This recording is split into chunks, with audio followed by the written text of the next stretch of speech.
Hey guys, back for another video today. So we're going to talk a little bit again. This is going to be, I guess, part 4. 3, 4, 4. On blacks and special operations. How come we don't really go towards that? And once again, talking to lots of friends who served in the military, white friends that served in the military. When they would go down to these communal pools in Houston and some of these bigger areas, right, where there's a lot of black kids would be, all of them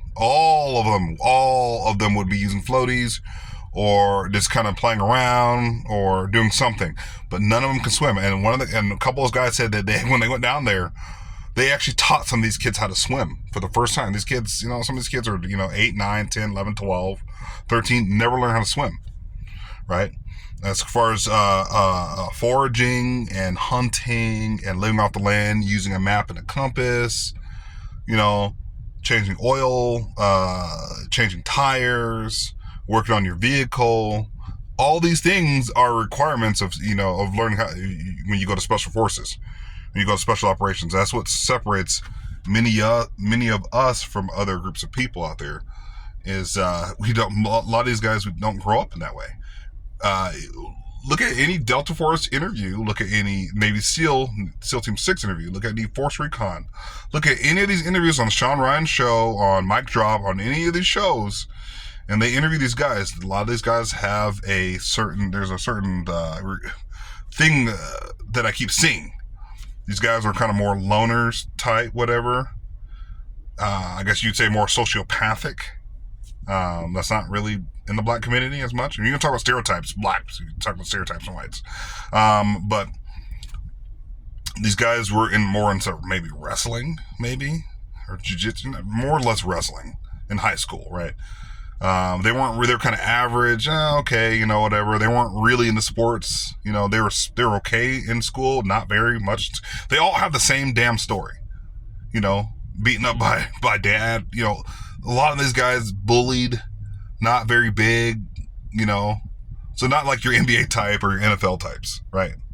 Blacks that you go towards sports, playing football and basketball, but you're not going to hear about a lot of blacks in wrestling, right? Some of those attributes and stuff, that's the kind of word I'm trying to use. Attributes where the guy's like out in the middle of the forest running around with his BB gun and putting face paint on. That's not really a black thing. Sorry, it's not a black thing at all. Shooting guns, not really a black thing. It is for some a little niche of the black community, but no, not really. And some of the black community that I've seen with the so-called niche, they're using like gold AKs and shooting with a gun to the side. It was ridiculous. Now, there are some blacks out there who who shoot the gun the right way, but I've seen some black YouTube, and I'm like, why are you holding the gun that way? No one else does that. So anyways, so there's certain attributes that are seen when it comes to special operations, guys. You guys just gotta watch enough Sean Ryan shows, and they all have the same story, same exact story almost. Kind of not very good at school, somewhat smart, not very good at school, more of a loner type. I was kind of into wrestling, kind of a thing, vibe. A lot of these guys, right? Good old American boys. That's kind of the type that America's looking for, but you're like, your average Carmelo Anthony or LeBron James isn't going to make it in special forces. Why? They're 6'8", that's one thing. Although there are some big guys out there in special operations, but once again, the blacks who are going to special operations are probably like your average looking, like Jay Dolores from Green Beret Chronicles. His looking type, not, hey, did you see like the NBA type, the NFL type, the sporty black type, where they're wearing the slides and the dreadlocks and the pants hanging off your butt? They're not really going to make it in. And those people who go to the military typically go towards the easier jobs.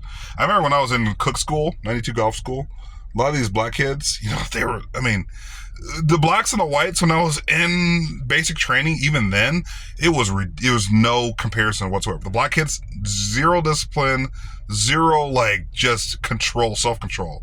We would be telling everyone to shut, STFU, every 3 seconds, man. Every 3 seconds. And it was just always the black kids.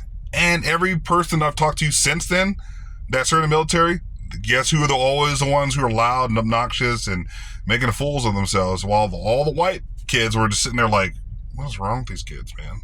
no discipline. A lot of these kids come from single homes, low income, but still, a lot of these white kids come from, very, little, maybe single parent home, impoverished, but there's still a difference in the communities. They don't have the violence like we do.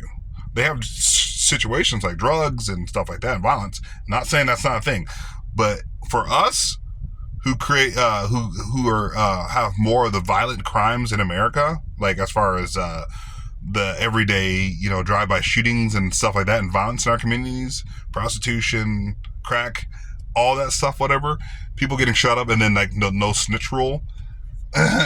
White people snitch on you so fast.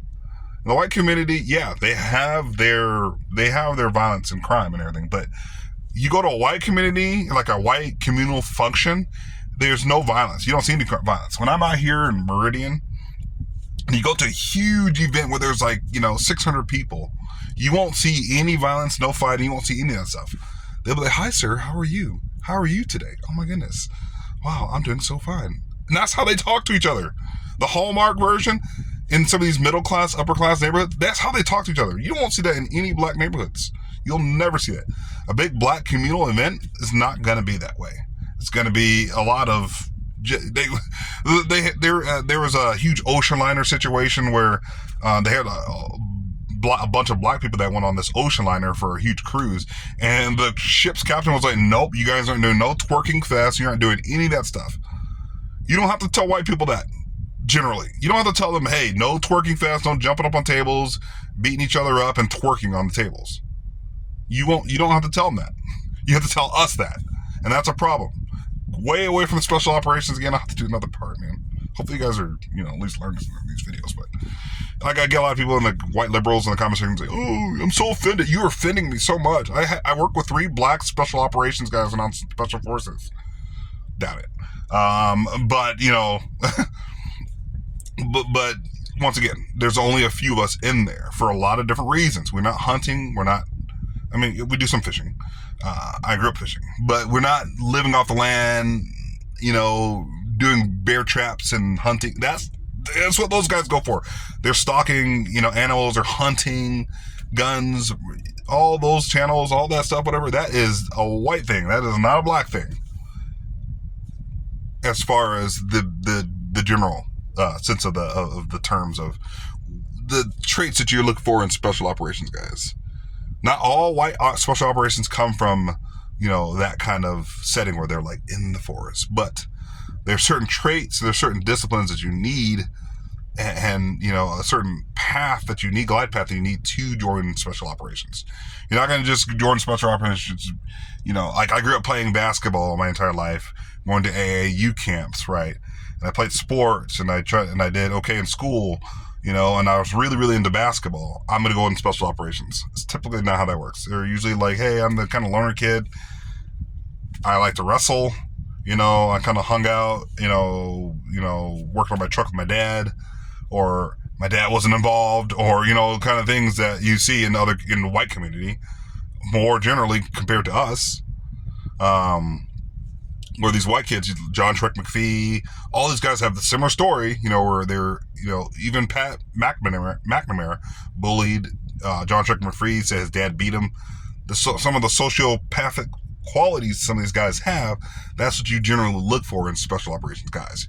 You're not looking for, "Hey, man, I got dreads in my hair and I play basketball and my pants hanging out." You're not going to make it. A lot of these kids that are even that lifestyle and they join the military, they typically go towards cooking jobs. It's just kind of sort of how it is. When I was in cooking school, I didn't fit in with the black kids. Why? Because I didn't act like them. I had discipline. I wasn't like, "Oh man, yeah, yo, nigga, yeah, this is what I do," you know what I'm saying? Those kids were doing that, walking around with do-rags in their hair, outside, slides on. No, I dressed like a normal person, jeans, t-shirt. So my platoon was always squared away. But those kids, they were always getting destroyed by commander, by their platoon sergeants, drill sergeants, all that stuff. They were always getting destroyed. That's all I got for you guys today. Hit that like, subscribe button. Tell me what you guys think in the comment section below. But this is just the real, guys. This is why you're not seeing us as much in some of these other roles, as opposed like pilots and stuff like that. We gotta like step it up academically and physically. get in some wrestling, do some other stuff other than basketball and football. That's all I got for this. Hit the like, subscribe button, continue to check out my content, and talk to you guys later. Love you guys. Peace.